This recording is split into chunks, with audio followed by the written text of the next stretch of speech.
ជំរាបសួរអតិថិជនរបស់ PTC ទាំងអស់គ្នាធ្លាប់តែឃើញបងអូនធ្វើការ live និង review អំពីប្រភេទ printer home និង office use មែនទេ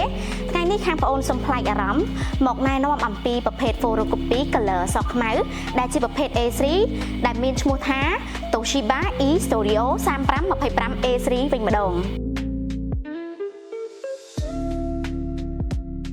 Toshiba photocopy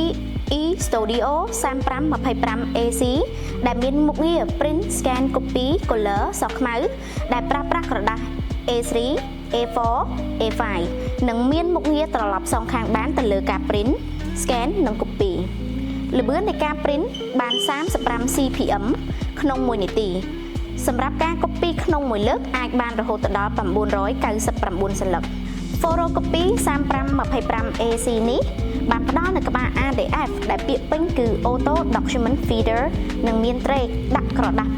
2អាចដាក់បាន A3 និង A4 និងមានទំហំផ្ទុករហូតដល់110សន្លឹកក្នុងមួយត្រេលក្ខណៈពិសេសមួយទៀត model 3525 AC នេះអាច add wireless LAN បានដើម្បីប្រើប្រាស់ Wi-Fi option អាចតម្លៃវិញត្រឹមតែ$5000ជាងតែប៉ុណ្ណោះចំពោះការធានាគឺយើងមានរយៈពេល1ឆ្នាំពេញតែម្ដងអញ្ចឹងបើបងមានចម្ងល់ឬបញ្ហាអាចសាកសួរបានតាមរយៈលេខទូរស័ព្ទខាងលើនេះឬមួយទៀតអាចតាមរយៈ Facebook Page របស់ PTC